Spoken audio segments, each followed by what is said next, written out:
You're listening to the Jan Price Show, all about movies. And today, my guest is award-winning director Tiffany Kim Stevens. And we're going to be talking about her brand new film entitled,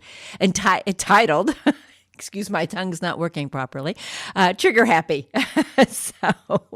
And I have to tell you, this is, I'm going to get into it deeper, but this was a fun movie. So I'm really looking forward to talking to you about it, Tiffany.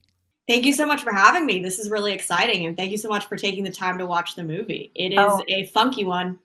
It is, but I, as I'm watching this, I'm going, this reminds me of, and I was trying to think, and I went, oh, this reminds me of Joel and Ethan Coen. Their type of black humor, their dark humor. That's what this film reminds me of. So I just wanted to give that to you right up front. Right up front. Truthfully, it really does. It's that dark comedy that is, you start watching, you go like, where is this going? What is this? Is it, is this good or not? And then you start getting into it and you go, oh my goodness. Oh my goodness. So it really is fun. It's a fun movie. So Jen, that is one of the highest compliments anyone has ever paid me. I feel like I'm going to cry because the Coen brothers are my heroes. Truly, truly, truly. And one of the comps for this movie was Burn After Reading. So just hearing you make that connection is just so, feels like I've done my job. You have to, because that's exactly the film that came to mind when I was watching this, was Burn After Reading. That's exactly the film. So you have done your job, and it's fun, and it's, and I just want to honor you as being a wonderful female director, because we need more of them. And we just had the Santa Barbara International Film Festival, and over 52 of the films that were submitted that ran during the festival were directed by women directors. That's what I love to hear. Yeah.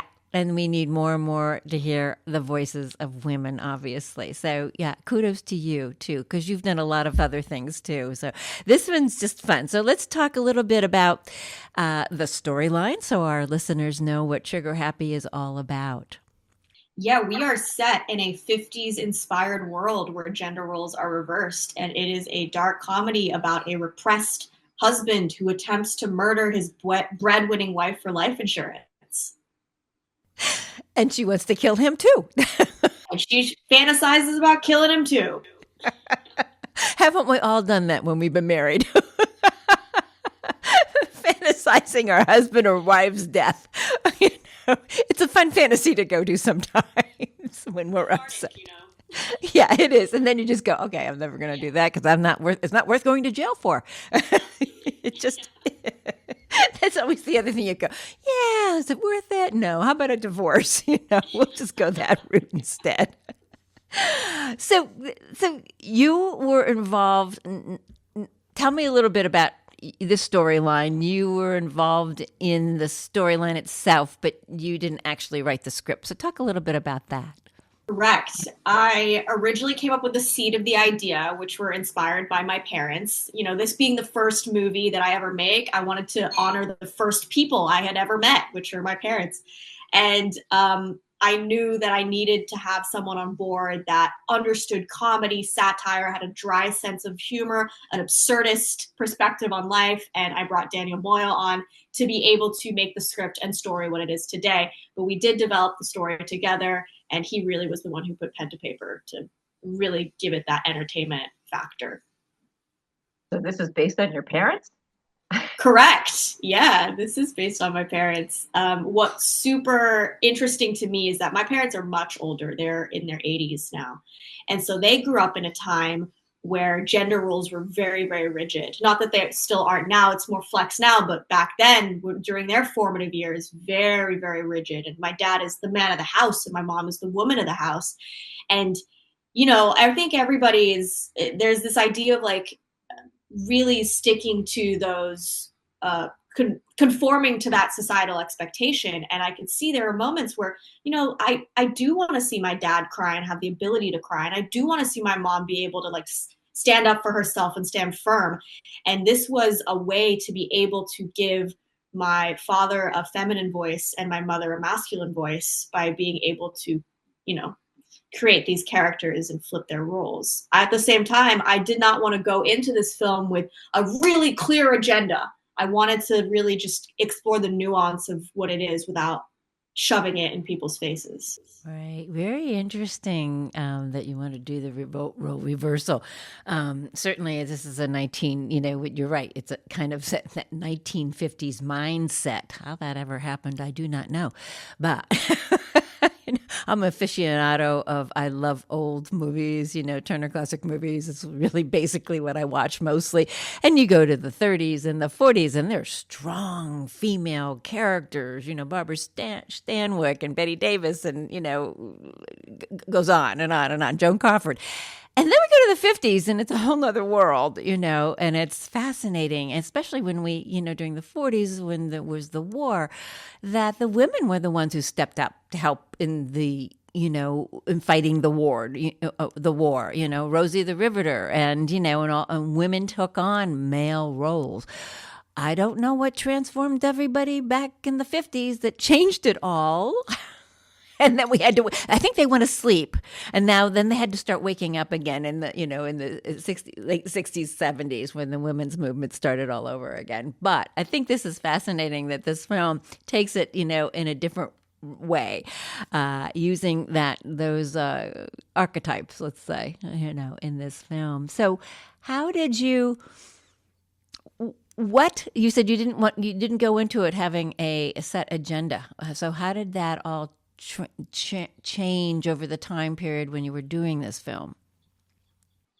Well, essentially, we wanted to create a very uncanny world where we wanted to establish, okay, here's what gender roles do look like, here's what the politics look like, here's, the aesthetics and the weather, and all the visual elements of the film. But we really just wanted to focus in on who these characters are aside from the world and society that they live in. And we wanted to create villains. This is a cautionary tale, and it is a villain's journey.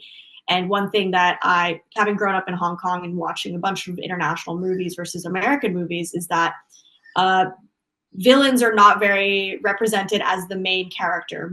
Most films follow a hero's journey, or even nowadays where it's an anti-hero. But we've never seen just a sheer villain's cautionary tale where characters are just inherently selfish, unlikable, and ultimately have the ending that they do. No spoilers, but it's a sad, tragic ending. But that is ultimately what happens when you are a villain in society, and that's how you go. So that was really keen for me and Daniel to really hone in on a character-driven piece and a character study in a way, in a crazy, uncanny world. That it is a crazy, uncanny world. How did the actors in this are they're all really wonderful. Let's talk a little bit about each one. You can tell us who plays the husband and the wife, the main characters. What are their names? And tell us a little bit about each one and how you attracted them to this project. Well, George Decker is played by Tyler Poelle, and Annie Decker is played by Elsha Kim. Those are our two main leads, and working with them has just been an absolute dream. They are such thespians in their own way, and we worked with a casting director named Adrian Stern, who really brought them to the email chain, and we worked with them in terms of, I did a bunch of Zoom auditions with them. And the one thing that I was really adamant on was, do we go with comedians or do we go with comedic actors? And that is it was a huge conversation in the early stages with the producers and with the casting director. And ultimately we settled on comedic actors because we did want to have the style of acting be very grounded. There's no actual punchlines in this movie. It's just absurdly funny situations that these very grounded characters are living and working in. And Tyler is, again, he's such a thespian, and he really does know how to break down a monologue and a script in a way that does feel very true to old school acting techniques. And understanding beats and nuance and the naturalism style of acting. Whereas like Elsha, she comes at it from more of a physical comedy perspective, where she's really able to use her body to make you laugh. And I just defined what physical comedy is, of woman-splaining. But especially when she wears the brace after the accident, like how she moves and how to make it look funny but also painful, and not too painful to the point where the audience are not able to laugh. That was also a really fun thing to work out with her. And so they're incredible, and major props to Adrian Stern, our casting director. Yeah, well, that's interesting that you say that. You're right. You know, when she's in that garment, I don't know what it felt like a restraining or a restraining.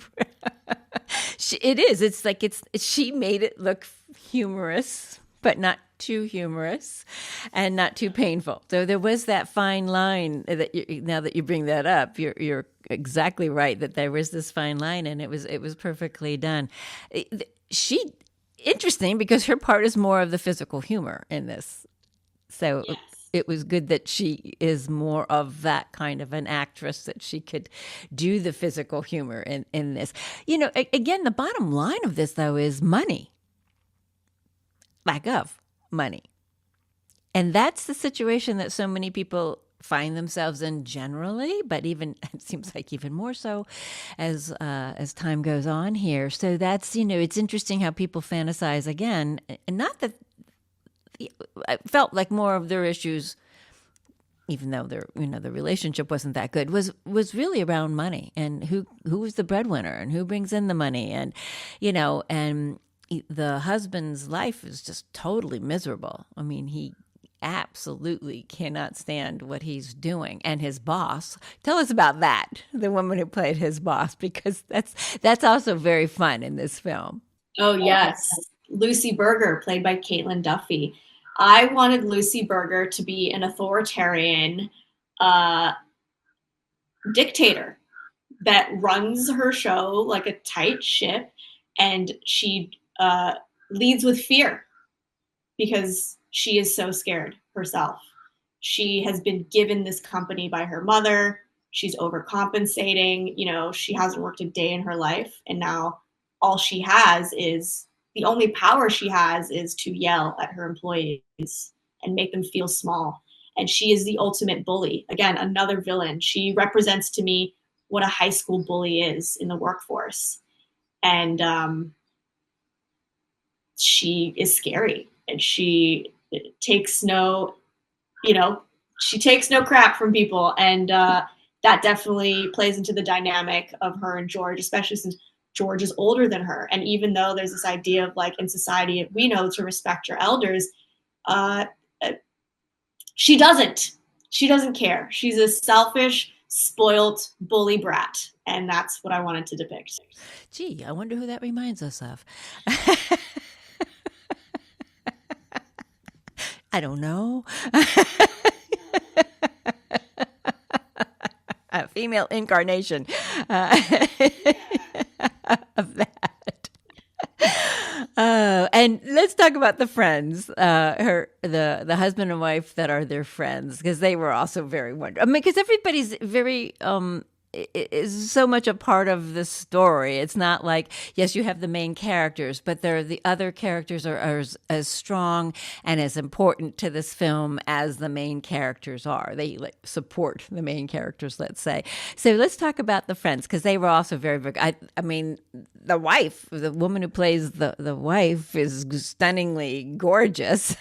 And the man who plays her husband, let's talk about that. Yeah, so Gemma and Mikey Breyer, who are our other couple in the subplot of the movie, Gemma played by Christina Kirkman and Mikey played by Matt Lowe. They are supposed to represent the extreme, heightened theatrical version of a classic cheating case, where she feels like she's on her high horse. She's beautiful. She deserves better. She's making money. She is of the belief that she can do better.